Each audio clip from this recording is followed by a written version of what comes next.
Are we capable of adding depth to the poverty measurement? Generally, poverty in the United States is viewed as those who cannot put meals on the table or those who are homeless. Although these people are impoverished, they are just a small percentage of the overall population of those who are in poverty.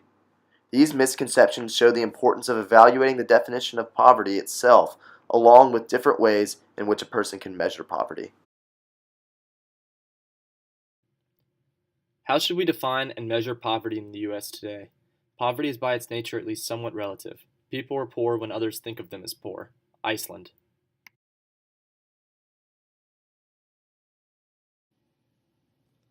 Before we start talking about possible measures and the strengths and benefits of each, I'd like first to give our definition of poverty. Our definition of poverty is that it is the lack of economic or physical mental capabilities to participate in a healthy living style.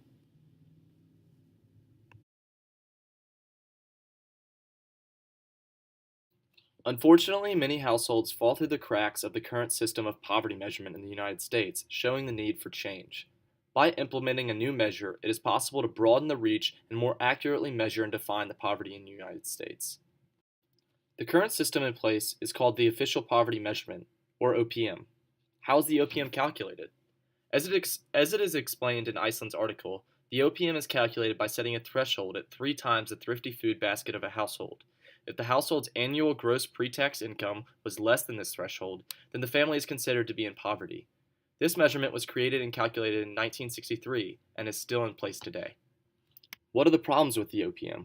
The OPM is a binary line which does not distinguish those households closely bordering the poverty line from those thousands of dollars under it.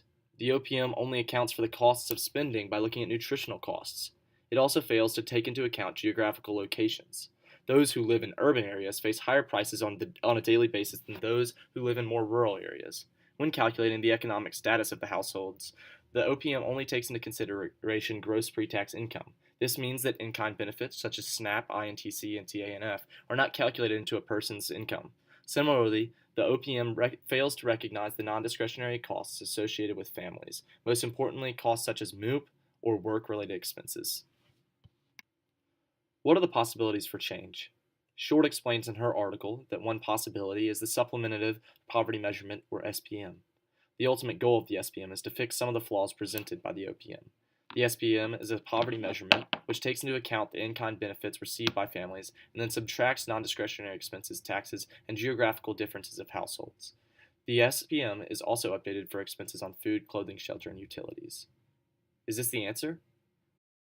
While the SPM is more comprehensive than the OPM, there are still many households which are misrepresented and left behind by this binary line. The major problems with being that the line is binary, generally absolute, and lacks overall depth.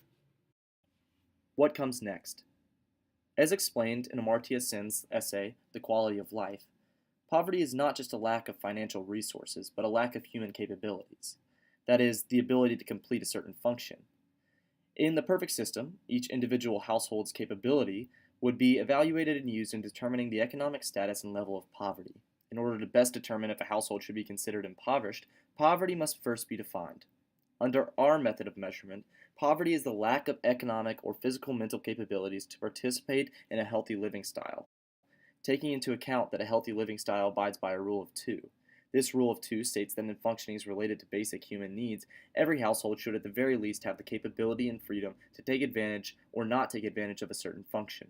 For example, if an individual lacks the ability to safely walk to work, then that person's basic human needs are at risk. Therefore, under the rule of two, they are entitled to the capability to safely transport to work. However, resources should not be allocated to give more than one capability per function. In the end, every household has the capability to choose whether or not to complete a function. This allows a measurement which takes capabilities into consideration while avoiding some of the gray areas that are often associated with discussion on human capabilities.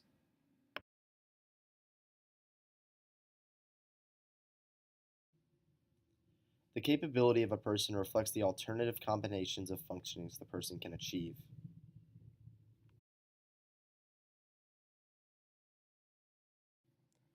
To better understand our measuring process, we can look at an example and compare different measures.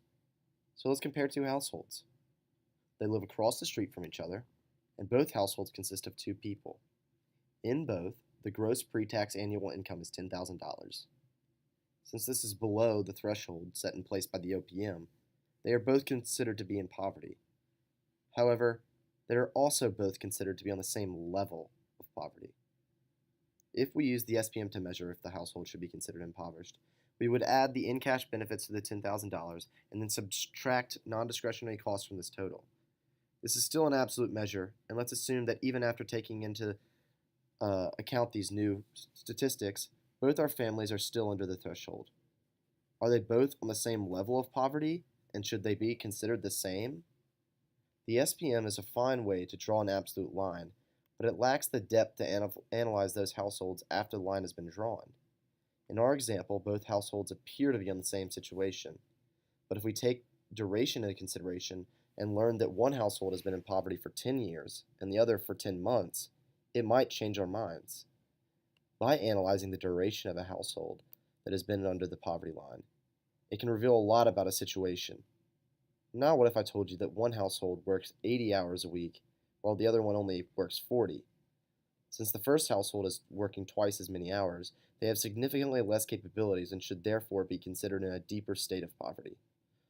Our method strives to add depth to an already existing measure that falls short. Recognizing that the majority of capabilities are linked directly to the economic means of a household allows for the use of an absolute and financially based measure in the SPM, while still abiding by our definition that poverty is the lack of economic or physical mental capabilities to participate in a healthy living style.